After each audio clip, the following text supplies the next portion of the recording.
हमारा ये ख्याल था कि मार्क कार्नी के प्राइम मिनिस्टर बन जाने के बाद और जो 2 महीनों से ट्रम्प फैक्टर की वजह से कैनेडियन पॉलिटिक्स में सिचुएशन है, उस सिचुएशन के बाद भारत की कोट अनकोट जो मेडलिंग है कनाडा के अंदर, जिसके बारे में बहुत चर्चा किया जा रहा था फॉरेन इंटरफेरेंस के नाम पे, और कई कॉन्फ्लिक्टिंग रिपोर्ट्स भी सामने आई। किसी में कहा गया कि कुछ इंटरफेरेंस हो भी सकती है और किसी रिपोर्ट में कहा गया कि कोई लिंक मौजूद नहीं। तो हमारा ये ख्याल था कि ट्रम्प फैक्टर के बाद, कनाडा के नए पॉलिटिकल चैप्टर के बाद शायद ये मसला ख़त्म हो जाएगा।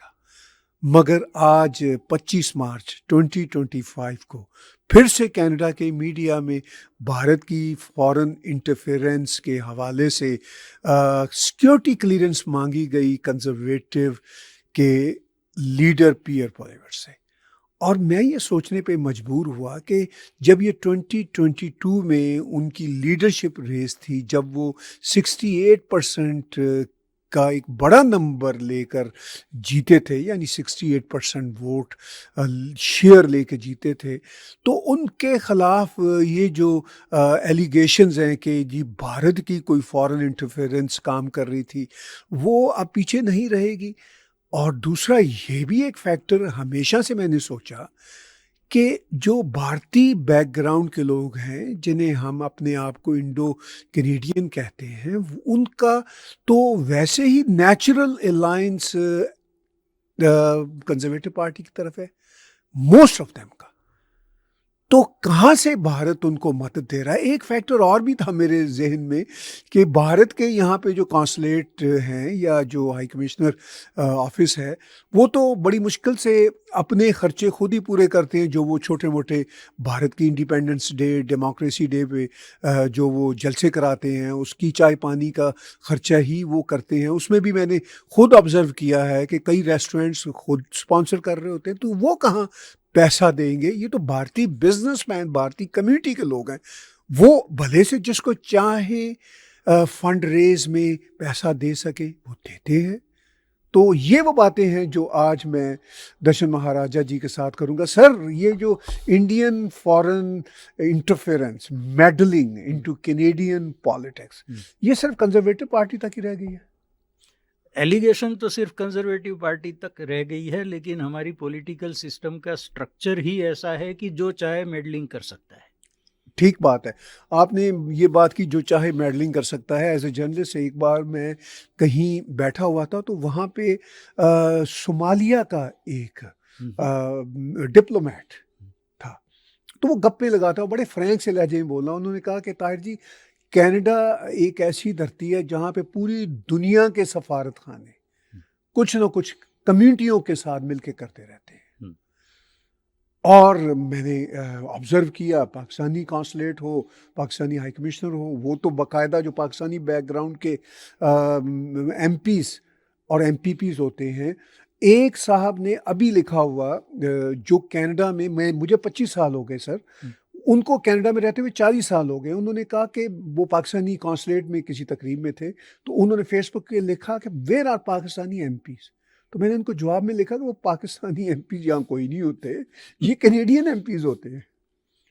तो ये माइंडसेट तो एक आम शहरी का है जो कैनेडियन है 40 ईयर से, जिसकी एज का मोर देन हाफ यहाँ पे बीता है।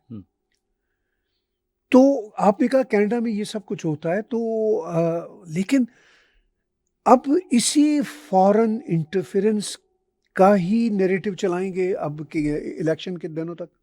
पॉसिबल तो है ताहिर जी, क्योंकि ये अभी जैसे कहें होम स्ट्रेच है इलेक्शन के लिए, अभी लेस देन 5 वीक्स लेफ्ट। तो उसमें एक के बाद एक ऐसे गड़े मुर्दे उखाड़ते रहेंगे। मैं इसे गड़ा मुर्दा समझता हूँ। और ये जो पियर पोलिएवर के ऊपर जो इल्ज़ाम आज लगा, उसके सिलसिले में मैंने ऐसे बंदे से बात की है जो सिक्योरिटी क्लियरेंस प्रोसेसिंग करता था, और उसने कहा कि भाई सीधी सी बात है, पियर पोलिएवर जब एमपी बने, उसके बाद मिनिस्टर बने, तो उनकी पूरी बैकग्राउंड सिक्योरिटी क्लियरेंस की चेक हुई थी। एक दूसरा ये कि ये जो सिक्योरिटी क्लियरेंस हम कहते हैं वो तीन लेवल पे होता है। कि एक कॉन्फिडेंशियल, एक टॉप कॉन्फिडेंशियल और तीसरा सबसे नीचे वाला एक होता है। तो उसमें अगर कैबिनेट मिनिस्टर हुए तो, और उसके बाद भी नीड टू नो बेसिस पे उनके साथ शेयर किया जाता है। अब उस बंदे ने ये कहा कि ये जिनके पास हो उनका कंटिन्यूअसली रिव्यू होते रहता है। लेकिन आज पियर पॉलिएव ने ऐसा वर्ड यूज़ किया कि I had security clearance when I was minister. So इन दोनों के बीच में जो गैप है वो मेरी समझ में अभी तक नहीं आ रही। लेकिन इस बंदे का कहना ये था कि अगर कोई एकदम से इमरजेंसी आ गई और पहले किसी के पास सिक्योरिटी क्लियरेंस था, उससे मशवरा लेना हो या उसे शामिल करना हो डिस्कशन में, तो उसके लिए वो हमेशा रेडी रहता है, यानी वो ऑलवेज रिन्यूड स्टेटस में रहता है। दूसरी बात यह है कि ये जो पूरा हंगामा हो रहा है वो सिक्योरिटी क्लियरेंस का है ही नहीं, और ये हमारी पूरी की पूरी जो मेन स्ट्रीम मीडिया है वो लोगों को मिस इन्फॉर्म कर रही है। क्योंकि वो जो फॉरेन इंटेलिजेंस की इंक्वायरी करने के लिए पार्लियामेंटेरियंस की कमेटी बनाई गई थी, जो कि पार्लियामेंट्री कमेटी नहीं थी, उसके लिए ख़ास एक कानून पास किया गया और उसके तहत एमपीज़ को सिलेक्ट करके एक कमेटी बनाई गई। उनका जो रिपोर्ट है, जिसे NSICOP NCCOP रिपोर्ट कहते हैं, उसका रिपोर्ट पढ़ने के लिए आपको नॉन डिस्क्लोजर एग्रीमेंट करना पड़ता है। वो पियर पॉलिएव करने के लिए तैयार नहीं है। क्यों? कि एक बार अगर आपने वो नॉन डिस्क्लोजर कर दिया और रिपोर्ट पढ़ ली तो उस रिपोर्ट में क्या है वो आप कहीं कह नहीं सकते, वो क्रिमिनल ऑफेंस होता है। So it's he will be sitting on a powder keg at that time, कि कहीं जुबान से कुछ निकल गया तो he can be criminally charged. अच्छा, उसमें भी अगर उन्होंने क्लियरेंस नहीं भी लिया, उन्होंने NDA साइन नहीं भी किया, लेकिन अगर प्राइम मिनिस्टर को लगे कि ये इन्फॉर्मेशन इस बंदे को बतानी ज़रूरी है तो वो बता सकते हैं। तो अब तक ट्रूडो साहब ने क्यों नहीं बताई? सेक्शन 12.1 उसमें ये सीधा सा है कि किसी भी बंदे को, वो उसका पार्लियामेंटेरियन होना भी ज़रूरी नहीं है, उसको बता सकते हैं। तो फिर ये हंगामा किस बात का है? सिर्फ पॉलिटिकल एडवांटेज लेने का, कि आम जनता जो है उसके दिमाग में ये क्लैरिटी नहीं है कि सिक्योरिटी क्लियरेंस अलग बात है और ये नॉन डिस्क्लोजर एग्रीमेंट अलग बात है। कल मैंने देखा टोरंटो स्टार के रिपोर्टर ने पियर पॉलिएव से जो सवाल किया उसमें भी ये पूछा कि आप सिक्योरिटी क्लियरेंस लोगे या नहीं। उसके बाद में मैंने CBC की क्लिप देखी जिसमें डेविड कॉकरान ने कहा, और वो सिक्योरिटी क्लियरेंस से इतनी सिफत के साथ ये फॉरेन इंटेलिजेंस इंक्वायरी के रिपोर्ट पे आ जाते हैं कि बंदे को पता नहीं चले कि ये दो अलग चीज़ों की बात हो रही है। So this is a purely political play. और ये अभी जैसे मैंने कहा कि होम स्ट्रेच है, तो ये इसमें कीचड़ उछालना तो एक्सपेक्टेड है, जो आज हुआ। देखिए, आपने कहा इसमें कीचड़ उछालना तो एक्सपेक्टेड था, जो आज हुआ। मैंने आज CBC की रिपोर्ट देखी और गालिबन ग्लोबल मेल की भी रिपोर्ट को देखा, लेकिन CBC की रिपोर्ट को मैंने बहुत तफसील से पढ़ा। आफ्टर ऑल 3 जर्नलिस्टों ने उस स्टोरी को राइट किया था, तो उसमें उन्होंने यही कहा कि जो इंडियन सरकार के प्रॉक्सी एजेंट्स हो सकते हैं, उन्होंने फंड रेजिंग में और पियर पॉलिएव की 2022 की जो लीडरशिप रेस थी उसके जीत में कोई किरदार अदा किया जा सकता है। हम दोनों भी साउथ एशियन और भारतीय कम्युनिटी से ताल्लुक़ रखते हैं, हम दोनों अपनी कम्युनिटी के लोगों को भी जानते हैं, और मैंने पीछे कहा भी कि मोस्ट ऑफ देम, स्पेशली भारतीय कम्युनिटी के, वो कंजर्वेटिव पार्टी की आइडियोलॉजी को ही पसंद करते हैं।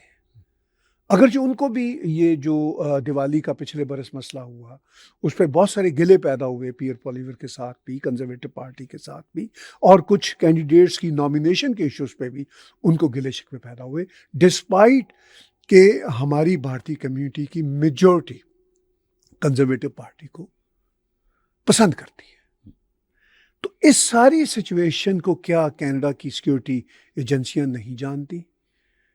क्या कनाडा की पॉलिटिकल क्लास नहीं जानती कि ये तो इंडो कैनेडियंस की चाहने या ना चाहने की बात है?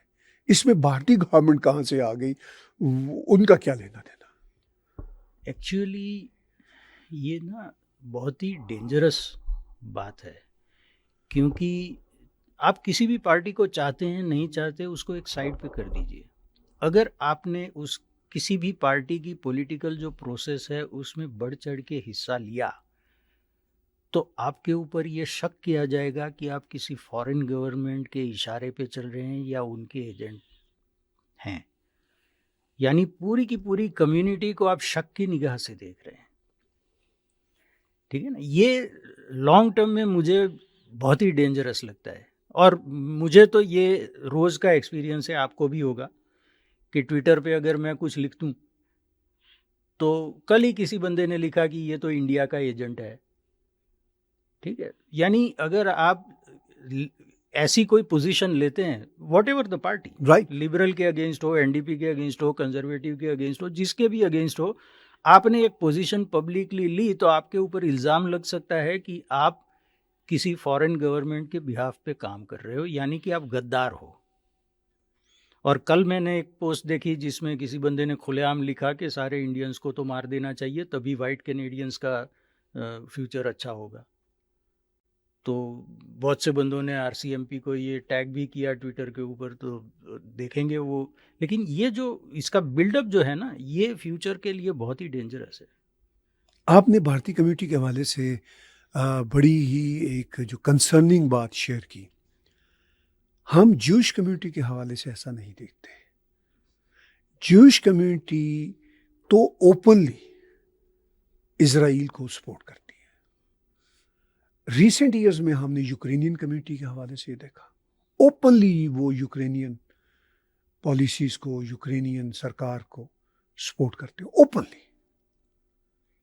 और वो कैनेडियन पॉलिटिक्स में भी बहुत वाइब्रेंट है, और ना सिर्फ वो वाइब्रेंट है बल्कि अपनी सरकारों को सपोर्ट करते हुए और लिखते हैं सोशल मीडिया पे भी, आर्टिकल्स में भी, और वो पॉलिटिकली भारतीयों से कहीं ज़्यादा एक्टिव है। ये दोनों कम्युनिटीज़ लिखती हैं कि जो इजराइल का साथ देगा हम उस पार्टी को, उस कैंडिडेट को वोट देंगे, और जो यूक्रेन का साथ देगा, जेलेंस्की का साथ देगा, हम उस पार्टी को और उसके कैंडिडेट को वोट देंगे। सो मच सो मैं हमास के बहुत ख़िलाफ़ हूँ, और जितने ये इस्लामी जहादी ग्रुप हैं उनके बहुत ख़िलाफ़ हूँ। लेकिन मैं ये भी साथ साथ देखता हूँ कि जो इवन सीजा का इदारा है, उसके बारे में कहा जाता है कि वो पार्शली इजराइल की सरकार के साथ भी जुड़ा हुआ है।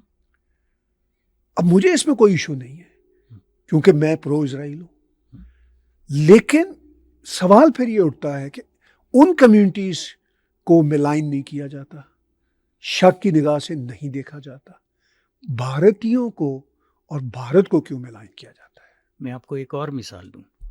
जो डॉन वैली नॉर्थ राइडिंग के पहले जो एमपी थे, जिनके काफ़ी कंट्रोवर्सीज हो गई और उनके बारे में ये एक्यूजेशन हुआ कि पीपल्स रिपब्लिक ऑफ चाइना की सरकार ने उनको काफ़ी बूस्ट किया था, फिर दूसरी किसी कंट्रोवर्सी के चलते उन्होंने रिज़ाइन कर दिया। उसके पीछे जो आए उनके बारे में भी यही था कि भाई जो इंटरनेशनल स्टूडेंट चाइनीज़ यहाँ पर पढ़ रहे थे उनको बसों में लाया गया और उनकी जो नॉमिनेशन मीटिंग थी वो इस तरह से जीते। तो ये तो सीधी सीसीपी की इंटरफियरेंस थी, जो कि मोर और लेस साबित हो चुकी है। कोई चाइना के खिलाफ नहीं बोलता या हर किसी चाइनीज़ एथनिसिटी के कैनेडियन के ऊपर उंगली नहीं उठाता। इसका कारण एक सीधा है कि अनफॉर्चुनेटली ऐसी पॉलिटिक्स में हर समय आपको एक पब्लिक एनिमी नंबर 1 चाहिए, जो आज से 20 साल पहले मुसलमान था। 9/11 हो गया था और हर मुसलमान को शक की निगाह से देखा जाता था कि ये टेररिस्ट ही हो सकता है। बाजी पलट गई और मैं समझता हूँ कि ये मार्केटिंग की बहुत बड़ी सक्सेस है कि आज आप इस्लाम के खिलाफ कुछ नहीं बोल सकते, चाहे आपकी बात 100% सही हो फिर भी नहीं आप बोल सकते।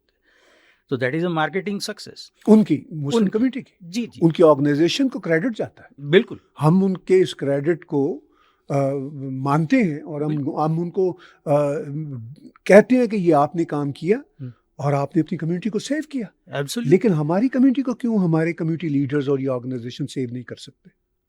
सबसे पहले उसके लिए ताहिर जी यूनिटी चाहिए। यूनिटी तो सर मैं आपको बताऊं किसी कम्युनिटी में नहीं है। मैंने ज्यूज में देखा, एक ऑर्गेनाइजेशन के मैं लोगों को बुलाता हूं तो दूसरी ऑर्गेनाइजेशन के लोग आने में इंटरेस्टेड भी नहीं होते।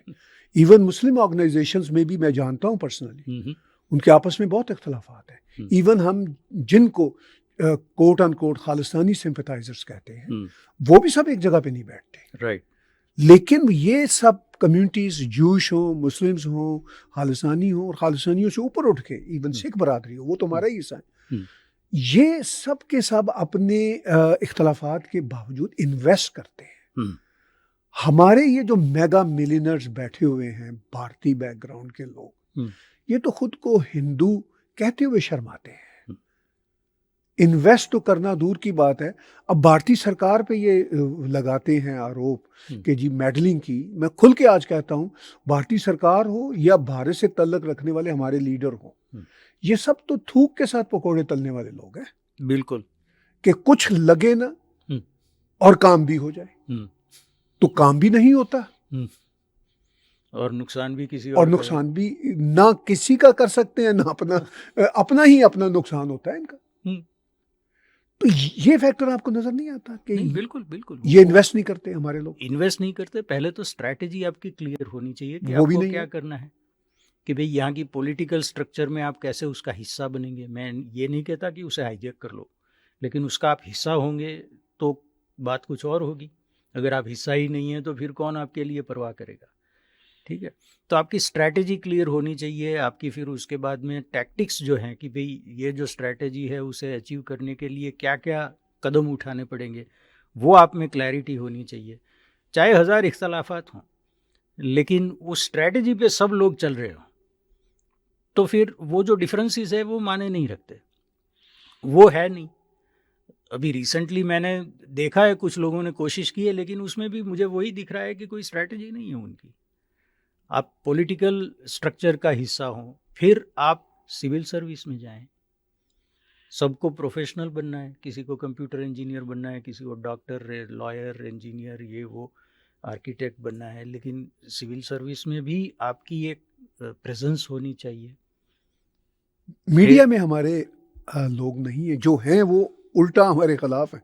जो हमारे लोग हैं मीडिया में, एक आध को छोड़ के ज्यादातर तो हमारे खिलाफ हैं, हमारे नामों के लोग, हिंदू नामों के लोग। बिल्कुल। तो ये किसी भी समाज के ये पैर होते हैं ना, कि भाई जैसे ये टेबल 4 पैर पे खड़ा है, वैसे 4, 5, 6 जितने भी हो गए वो पैर होते हैं उसमें। और फिर जो भी पोजीशंस ऑफ अथॉरिटी में है, नॉट जस्ट इन पॉलिटिक्स, बाहर भी जितने भी अथॉरिटी की पोजीशंस में हैं, उनके साथ एक राब्ता बनाए रखना पड़ता है। कहते हैं ना, मिलने से प्यार बढ़ता है।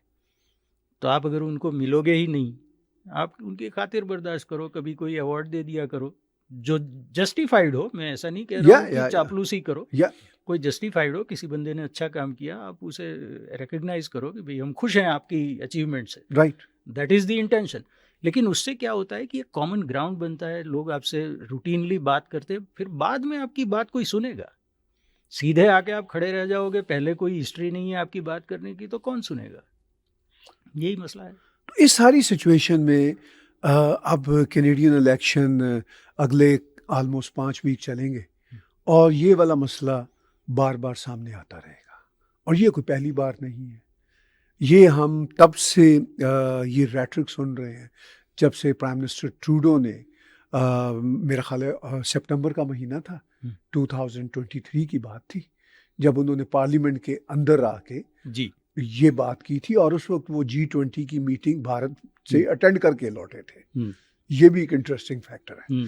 और वहाँ से लौटने के बाद जैसे ही पार्लियामेंट वापस आई थी, प्रॉबेबली 18 सितंबर थी, लेकिन सितंबर का महीना था 2023। राइट। तब से उन्होंने कहा जी कि मेरे पास इस बात के क्रेडिबल एविडेंसेस मौजूद हैं। एलिज्ड, उनकी टर्मिनोलॉजी बड़ी इंटरेस्टिंग थी।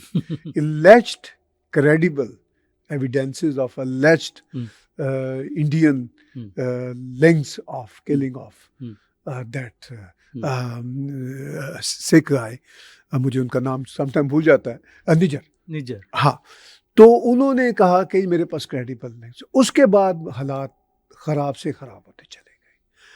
अब ऑलरेडी भारत और कनाडा के जो रिश्ते हैं अपने लो लेवल पे देखने को मिल रहे हैं, लेकिन हमने सोचा कि 2 महीनों से जब से ट्रंप आए हैं तो शायद अब ये रेटरिक ख़त्म हो जाएगा। मार्क कार्नी टेम्परेरी, चलिए मैं तो यूं ही कहूँगा, प्राइम मिनिस्टर बने हैं, इनके पास अभी सीट नहीं और शायद आगे भी बन जाए। तो शायद वो भारत के साथ अब तजारती तल्लुकात ठीक करना चाहेंगे, चूँकि अमेरिका के साथ तो अब हम मेस में रहेंगे नेक्स्ट 4 ईयर्स। तो अब ये शायद रेटरिक ख़त्म हो जाएगा। Let's see. इसमें आपने वो जो प्राइम मिनिस्टर ट्रूडो की तकरीर थी उसका हवाला दिया, उसके बाद में कुछ महीने पहले आरसीएमपी ने एक प्रेस कॉन्फ्रेंस की थी बड़े ज़ोर शोर से, जिसमें पूरी प्रेस कॉन्फ्रेंस देखने के बाद आपको सवाल ये होगा कि इसमें इन्होंने नई बात क्या की। अभी तक कोई सबूत तो इन्होंने प्रेजेंट नहीं किया है। ऐसा कहा भी नहीं है कि हमारे पास सबूत है। 4 बंदों को अरेस्ट किया, उनकी ट्रायल पता नहीं कब होगी। अच्छा, 4 बंदे तो थे, पहले आपने ये साबित करना है कि उन्होंने ये कत्ल किया है, फिर आपको ये साबित करना है कि इनकी they did it on the instructions of the Indian government. तो ये तो दूर की बात है, और ये एयर इंडिया बॉम्बिंग जैसा मसला हो जाएगा जिसमें दहाइयों के बाद यही बहस चलती रहेगी कि किसने क्या किया, क्लैरिटी नहीं आएगी। फिर आते हैं ये ग्लोब एंड मेल के रिपोर्ट के ऊपर, उसमें आप देखें तो उसमें भी कोई नया एविडेंस दिया नहीं गया है। सिर्फ इतना कहा गया है कि पियर पॉलियर और उसकी टीम को ये सो कॉल्ड इंडियन इंटरफियरेंस के बारे में मालूम नहीं था। तो अब किसी को मालूम ही नहीं है तो आप उसे कैसे कसूरवार ठहरा सकते हो? ठीक है ना। और ये सबसे बड़ा क्वेश्चन जो मेन स्ट्रीम मीडिया में कोई नहीं पूछ रहा कि भाई पहले तो आप ये छाती पीट कर कह रहे थे कि 11 बंदे हैं, अब इलेक्शन शुरू हो गई, उन 11 में से कौन खड़ा है ये तो बताओ। कहीं ये ना हो कि उसी बंदे को हम वापस रीइलेक्ट करके पार्लियामेंट भेज दें। वो सवाल तो किसी ने किया नहीं। तो मार्क कार्नी को पूछना चाहिए, क्योंकि वो अभी प्राइम मिनिस्टर हैं, कि भाई आप कह रहे हैं कि आपके पास अभी सिक्योरिटी क्लियरेंस है, हम मान लेते हैं आपकी बात, हालांकि इतनी शॉर्ट टाइम में कैसे हुआ वो भी एक अपने आप में सवाल है, लेकिन अगर आपके पास है तो आप वो रिपोर्ट देख लो और फिर बता दो कि इतने बंदे रीइलेक्ट नहीं हो सकते। तो मामला कोई सॉल्व करने की कोशिश नहीं कर रहा, ये सिर्फ इसका नगाड़ा बजा के अपनी खिचड़ी पका रहे हैं सब लोग। That is my assessment. जी, आपने कहा कि सब अपनी अपनी खास तौर पर पोलिटिकल पार्टियाँ और मीडिया भी हमारा अपनी खिचड़ी पका रहा है, और ये बात भी सच है कि सीबीसी की रिपोर्ट में भी लिखा गया है, ये जो अभी फिर से गड़े मुर्दे को उखाड़ा जा रहा है, उसमें कहा गया है कि मोस्ट लाइकली यही है कि पियर पॉलिवर को नहीं पता था कि वो जो इंडियन प्रॉक्सीज हैं उनके थ्रू उनकी लीडरशिप रेस को चमकाया गया, कामयाब बनाया गया और उसकी फंड रेजिंग की गई। अब इंडियन सरकार ने उनकी फंड रेजिंग की, ये सस्पिशन है। तो वो आप और मैं अभी हम इस बात को देख ही रहे हैं कि इंडियन सरकार ने क्या किसी की मदद करना होती है। यहाँ पे जो हमारे डिप्लोमेट्स बैठे हुए हैं वो तो कम्युनिटी की मदद चाह रहे होते हैं कि कम्युनिटी कोई जो इंडिया जमहूरिया डे है वो उसको मना दे, तो हम भी उसमें कुछ अपना हिस्सा डाल देंगे। इससे ज़्यादा तो वो कुछ करते नहीं हैं। ये आप और मैं जानते हैं।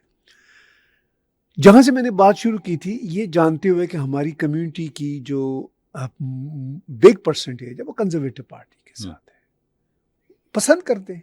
जैसे मैंने देखा कि मुस्लिम कम्युनिटीज़ एनडीपी को और इनको पसंद करती है, लिबरल्स को, जी। अपने कारण की वजह से।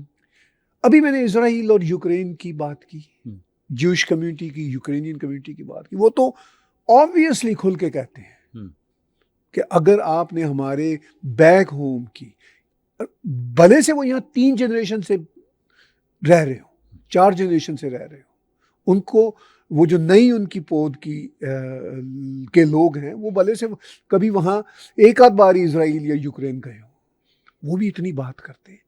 तो उनके ऊपर ये क्यों सवाल नहीं उठते? ये बात हम जरा कर नहीं सके पीछे खुल के, जरा इस पे भी थोड़ी सी बात कीजिए। नहीं, उस टाइम मैंने जैसे कहा पहले तो आपको ऐसे माहौल में जब क्योंकि हमारे पास कोई और अचीवमेंट करने के लिए कोई दिशा तो है नहीं, ना हमने टेक्नोलॉजी में कोई नया बड़ा तीर मारा है, ना साइंटिफिक रिसर्च में, ना बिजनेस में, ना इंडस्ट्री में, ना कुछ।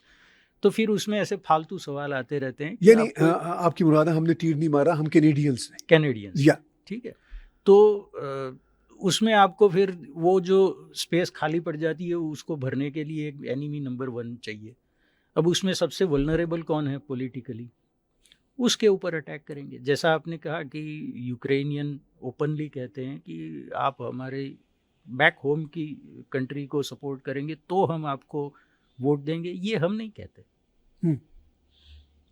ये सबसे बड़ी वीकनेस इंडियन कम्युनिटी की कनाडा में ये है कि हम पॉलिसी और प्रिंसिपल के ऊपर इतने ऑब्सेस हो जाते हैं कि ये जो, क्योंकि हमारी नज़र में ये सब जो फैक्टर्स हैं ये इम्पोर्टेंट नहीं है और आइडियल वर्ल्ड में होने भी नहीं चाहिए, लेकिन बदकिस्मती से हम आइडियल वर्ल्ड में नहीं रह रहे। तो आपको थोड़ा, जिसे चाणक्य नीति कहते हैं, कि भाई प्रैक्टिकल क्या है इसमें, कि भाई महाभारत पूरी पढ़ें तो उसमें ये भी है कि जब वॉर हुई तो कृष्ण ने जो प्रैक्टिकल बात थी वो की कि ये नियम के हिसाब से कर्ण को मार नहीं सकता था अर्जुन, क्योंकि वो अपने चैरियट से नीचे उतर चुका था। कृष्ण ने कहा मार दो, ये प्रैक्टिकल बात है ना, वरना आपकी जंग की एंड नहीं होने वाली। तो कभी कभी आपको वो जो प्रैक्टिकल बात जो सामने हो वो करनी चाहिए, और वो बदकिस्मती से हम करते नहीं हैं। हम ये नहीं कहते कि आप ये इंडिया वाला इश्यू छोड़ दो तो हम आपको वोट देंगे। आज तक किसी ने नहीं कहा। हम कितने हैं यहाँ पर, 1.5 मिलियन 2 मिलियन, राइट?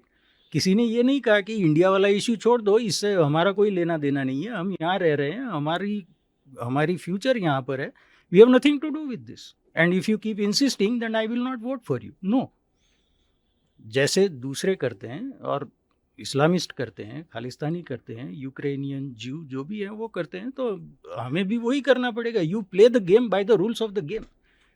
ये तो नहीं होगा कि आप क्रिकेट मैच है, आप बेसबॉल गियर में आ गए तो यू विल लूज, राइट?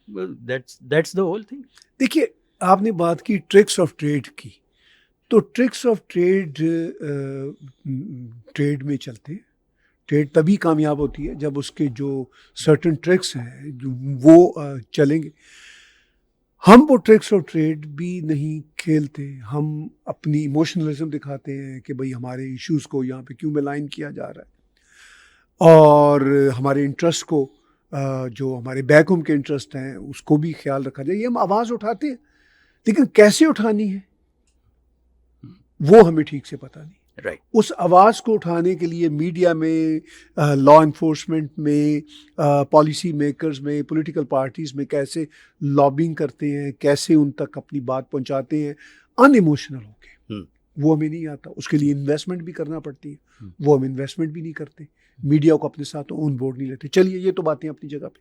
अब मैं इस एंगल पे आता हूँ कि जो इशू है बुनियादी तौर पर कि इंडिया की फॉरेन मेडलिंग हुई, जिसके नतीजा में अब इनको सिक्योरिटी क्लियरेंस लेना चाहिए पियर पोलिवर को, और ख़ास तौर पर इनकी जो लीडरशिप रेस में कामयाबी थी उसके कॉन्टेक्स्ट में। अब इसके टेक्निकल कुछ एस्पेक्ट्स हैं। टेक्निकल एस्पेक्ट्स अभी आपने कुछ बताए भी। एक टेक्निकल एस्पेक्ट ये भी है कि वो जो बता रहा है हमारा प्रेस कनाडा का कि जी कनाडा की सिक्योरिटी इंटेलिजेंस सर्विसेज वाले लोग इन को एडवाइस करते रहे कि भाई हमारी बात सुनो, मगर ये उनकी बात नहीं सुन रहे। कुछ आपने हिंट दिया, कुछ थोड़ा सा और बताइए क्यों ये बात नहीं सुन रहे? यानी सरकार की तरफ से? हाँ, पियर पोलिवर क्यों जो कनाडा सिक्योरिटी इंटेलिजेंस सर्विसेज की बात नहीं सुन रहे?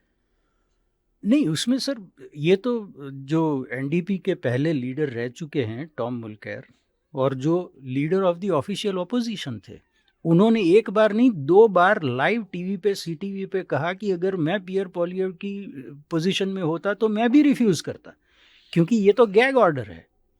और ये यहाँ तक है कि जो हाउस ऑफ कॉमन्स की चेंबर में अगर कोई कुछ कहे इलेक्टेड रिप्रेजेंटेटिव, तो वो पार्लियामेंटरी प्रिविलेज होता है, उसके ऊपर कोई एक्शन नहीं ले सकते। ज़्यादा से ज़्यादा स्पीकर उसको कह सकता है कि आप ये स्टेटमेंट विड्रॉ करो, या फिर उसे एक्सपेल कर सकता है। उससे आगे उसके ऊपर बाहर कोई एक्शन नहीं लिया जा सकता, खुसूसन कोर्ट में केस नहीं हो सकता। पार्लियामेंटरी प्रिविलेज वो भी वेव करना पड़ता है। तो टॉम मुल्केर ने कहा कि as a leader of the official opposition मेरी फ़र्ज़ ये है कि मैं सरकार को अकाउंटेबल रखूं, और अगर एक इतने बड़े सब्जेक्ट के बारे में मैं कुछ भी ना कह सकूं तो वो मैं क्यों करूं। So that is the technical part of it, कि भाई पियर पोलियो का जो भी स्टैंड है कि भाई ये एनडीए मुझे साइन नहीं करना, दैट इज़ एब्सोल्युटली जस्टिफाइड। लेकिन प्रॉब्लम क्या है कि पियर पोलियो ने सीधा कहा है कि अगर मैं प्राइम मिनिस्टर बना तो सीबीसी को डिफंड कर दूंगा। उस समय से मेरे दिमाग में ये सवाल चल रहा है कि अगर जब भी इलेक्शन हुई तब सीबीसी की जो भी रिपोर्टिंग हो वो ऑटोमेटिकली हम बायस समझ सकते हैं कि भाई ये तो उसी के खिलाफ जाएंगे, कि भाई इसके आने से तो हमारी जॉब जाएगी।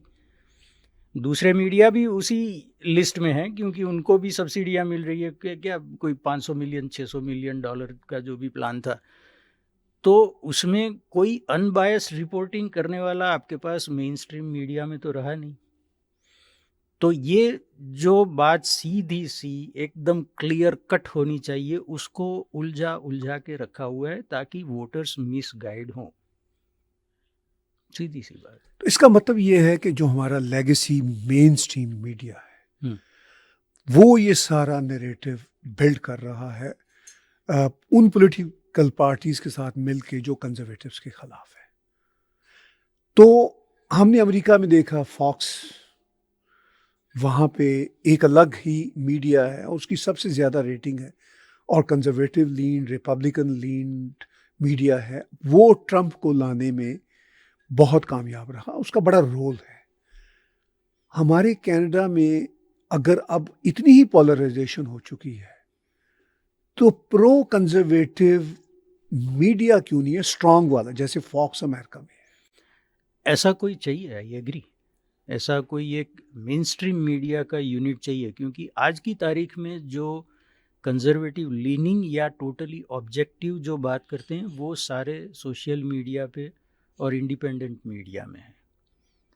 2-3 यूट्यूब चैनल्स मुझे याद आती हैं।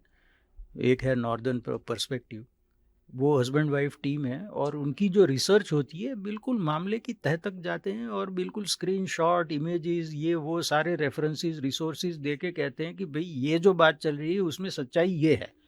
मतलब वो तो कंजर्वेटिव लीनिंग भी नहीं हुए, हालांकि वो ओपनली कहते हैं कि दे सपोर्ट कंजर्वेटिव्स, लेकिन उनकी रिपोर्टिंग अगर आप देखें तो वो बिल्कुल ऑब्जेक्टिव के आपके सामने फैक्ट रख दिए, फिर आपको तय करना है क्या है। ऐसा मेन स्ट्रीम मीडिया में अभी मुमकिन है कि नहीं, I don't know Tahir ji, क्योंकि अभी मेन स्ट्रीम मीडिया का जो पूरा मॉडल है वो ऑब्सोलीट हो चुका है। ये सारे सरकारी पैसों पे पल रहे हैं, उनको कोई गिरने नहीं देगा, क्योंकि आपसी फ़ायदा है दोनों का। तो उसमें if somebody is willing to lose that kind of money, कि चलो साल में 100 मिलियन का लॉस हो गया, नो प्रॉब्लम, हम उसको फंड करते रहेंगे, तो बात हो सकती है। होना चाहिए कोई, आई एग्री। जी, आपने कहा कि सिचुएशन ऐसी नहीं है जो अमेरिका में है, अनफॉर्चुनेटली होना चाहिए, मगर हमें होता हुआ नज़र नहीं आ रहा। चलिए 2-1 बातें आखिर में हम इस हवाले से करते हैं कि इस रिपोर्ट के बाद आपको क्या लगता है कि कंजर्वेटिव जो ऑलरेडी नेक टू नेक मुकाबले में हैं लिबरल्स के, पहले तो ट्रूडो के ज़माने में तो काफ़ी इनकी लीड थी। अब कुछ पोल्स इनके ख़िलाफ़ भी लीड दिखा रहे हैं, थोड़ी इनसे ज़्यादा भी लिबरल के पास वो लीड है। कुछ दिखा रहे हैं कि ये भी 1-2% लीड में कर रहे हैं। ये जो इंडियन फॉरेन इंटरफेरेंस का फैक्टर है, अब ये चलेगा साथ-साथ अगले 35 डेज़ भी। तो इससे क्या फ़र्क पड़ेगा कंज़र्वेटिव के वोट बैंक पे, थोड़ा और फ़र्क पड़ेगा? क्या आपको दिखता है? ये it can go either way Tahir ji, क्योंकि अगर पूरी कम्युनिटी को ये लगे कि दे आर बीइंग अटैक, तो उनको ज़्यादा मोटिवेशन हो जाके कंजर्वेटिव के लिए वोट करने का। सो दिस स्ट्रैटेजी में बैकफायर, जिसने भी ये स्ट्रैटेजी बनाई, इट में बैकफायर। या फिर पहले तो दो सच्चाइयाँ जो हैं लाइफ की, पहली ये कि even a week is a lifetime in politics, तो अभी तो 5 वीक बाकी हैं। दूसरा ये एक्सेप्ट करना पड़ेगा कि कैंपेन्स मैटर। अब उसमें किसी ने कोई बड़ी गलती कर दी, जैसे कारनी साहब ने कल की कि उन्होंने अनाउंस किया कि मैं वो टीवीए की फ्रेंच डिबेट में जाऊंगा, फिर उनकी पार्टी ने कहा कि वो नहीं जाएंगे, फिर मसला ये था कि वो $75,000 मांग रहे हैं इसलिए नहीं जाएंगे, फिर कारनी साहब ने कहा कि ये ग्रीन पार्टी के लीडर को इनवाइट नहीं किया इसलिए मैं नहीं जाऊंगा। तो ये ऐसी कन्फ्लिक्टिंग न्यूज़ जो है, उसमें किसी ने पॉइंट आउट किया कि ईस्टर्न ऑन्टेरियो की कुछ राइडिंग्स हैं जिसमें भारी तादाद में फ्रैंकोफोन वोटर्स हैं, और अगर कोई फ्रेंच में एक्सपर्ट ना हो या फ्लुएंट ना हो तो वो बहुत सीरियसली लेते हैं। तो ऐसे ऐसे जो फैक्टर्स आते जाएंगे, उसके हिसाब से शायद कारनी साहब के खिलाफ भी बाजी जा सकती है। यू कैन नॉट से। ठीक है, यानी ये ऐसी स्वॉर्ड है जो ईदर वे चल सकती है जी। कंक्लूड करते हुए आज की बातचीत को, कम्युनिटी कितना हर्ट फील करेगी एक बार फिर कम्युनिटी को, जैसे चूंकि जो वर्डिंग है वो ये नहीं है कि वो डायरेक्ट मेडलिंग थी इंडियन गवर्नमेंट की, वर्डिंग ये है कि वो कम्युनिटी डायस्पोरा के ज़रिए मेडलिंग की गई। इस बात से कम्युनिटी कितना हर्ट फील करेगी? हर्ट तो बहुत फील करेगी, लेकिन वो कितनी इफ़ेक्टिवली उसे एक्सप्रेस कर पाएगी या उसके ऊपर एक्शन ले पाएगी, ये कह नहीं सकते। लेकिन मुझे ज़्यादा उम्मीद नहीं है, क्योंकि वो पहले मैंने कहा, वैसे आपके पास स्ट्रैटेजिक सेंस चाहिए, उसके पास बाद में आपके पास टैक्टिक्स होनी चाहिए, और ये वैसे भी लॉन्ग टर्म प्रोजेक्ट होगा। अगर किसी ने सक्सेसफुली किया भी तो वो लॉन्ग टर्म प्रोसेस होगा। Maybe in 4 years 10 years we will see some result, लेकिन right now yes, there is a lot of hurt in the community. बहुत आखिर में वाइंड अप करते हुए, रैप अप करते हुए, ये बताइए कि ये इलेक्शन अल्टीमेटली हमें क्या रिजल्ट्स दिखा सकते हैं आज के दिन के पोल्स को भी देखते हुए और सिचुएशन को भी देखते हुए? मुझे डेड हीट लग रही है, और वो जो कारनी साहब को भी शुरू में जो बम्प मिला था, उसकी भी कुछ वजूहत थी। 1 मिनट लूँगा। ज़रूर ज़रूर, ज़्यादा शुरू में जो पोल्स आने लगे कि लिबरल्स की लीड है, उनमें कुछ ऐसे थे जिसमें नंबर ऑफ रिस्पोंडेंट्स इतना छोटा था, एक में कोई 210 या ऐसे रिस्पोंडेंट्स थे। तो नॉर्मल तो ये है कि 1000 से 1500 के बीच में नंबर होना चाहिए। तो ये इतने छोटे पोल पे आपने पूरा एक्स्ट्रापोलेट कर दिया नेशनल लेवल पे। दूसरा था जिसमें 600 रिस्पोंडेंट थे और सिर्फ ओंटारियो में थे, तो आप नेशनल लेवल पे एक्स्ट्रापोलेट नहीं कर सकते। ये सारे इश्यूज थे। फिर तीसरा वही नॉर्दर्न पर्सपेक्टिव ने एक पोलिंग फर्म है लायजन करके, उसमें पूरा दे डग इनटू इट, और पता चला कि ये तो किसी छोटे से कमरे में, कोई पुराने से बिल्डिंग में छोटे कमरे से 3 कंपनियां चल रही हैं। वो लोग डेली अपना पोल रिलीज कर रहे थे, विच इज़ वेरी अनयूजुअल। लेकिन उसका नतीजा ये, और सारे लिबरल्स की फेवर में थे हेवीली, उसका नतीजा ये हुआ कि जो 338 कनाडा करके जो एग्रीगेटर है, उसमें वो डेटा जाता है, so it starts affecting the other data. So ये पोलिंग का जो आज का सिचुएशन है कनाडा में, उसके ऊपर मैं तो ट्रस्ट नहीं करता, क्योंकि उसमें वो कहते हैं ना कि if you add 1 spoonful of garbage to a barrel full of champagne, what you have is a barrel full of garbage. तो पोल्स को तो मैं देखता नहीं, लेकिन जो पार्टीज अपनी तरफ से जो भी एक्शंस कर रही है, जो हरकतें कर रही है, उसके हिसाब से मुझे लगता है कि अभी हम डेड हीट की सिचुएशन में हैं। वो जो गलती करेगा वो हारेगा। बहुत अच्छा आपने रैप अप किया। सिचुएशन यही है कि जो गलती करेगा वो हारेगा, और बहुत ही क्लोज कॉल है जी दोनों के लिए। जी मुकाबला सख्त है, जी और आज से 2 महीने पहले लगता नहीं था कि मुकाबला इतना सख्त होगा। राइट। ये क्रेडिट लिबरल पार्टी को, मार्क कार्नी को ज़रूर जाता है। यस।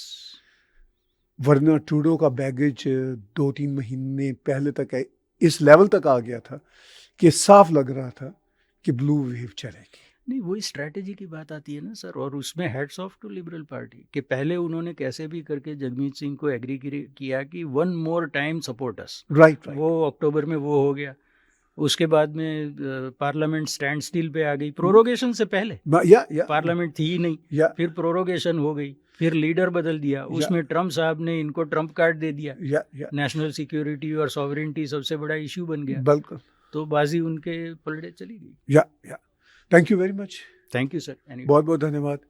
व्यूअर्स, बातचीत सुनी आपने कनाडा के अगले इलेक्शन की और भारत के फैक्टर के हवाले से कि किस तरह भारतीय कम्युनिटी, भारतीय डायस्पोरा हमारे मीडिया के मुताबिक और मोस्ट ऑफ पॉलिटिकल पार्टीज़ के मुताबिक इसमें इन्वॉल्व है। तो कनाडा का जो इलेक्शन 2025 जो 6 मंथ्स अर्लियर कॉल किया गया, वो अब 28 अप्रैल को होगा, और उस इलेक्शन में भारत फिर अपने भरपूर चर्चे के साथ मीडिया और पॉलिटिकल पार्टीज़ की निगाहों में रहेगा। भले से कैनेडियन जनता को इस फैक्टर की कोई परवाह हो ना हो, लेकिन हमारी कम्युनिटी ज़रूर एक तरह से सॉफ्ट टारगेट फिर से रहेगी।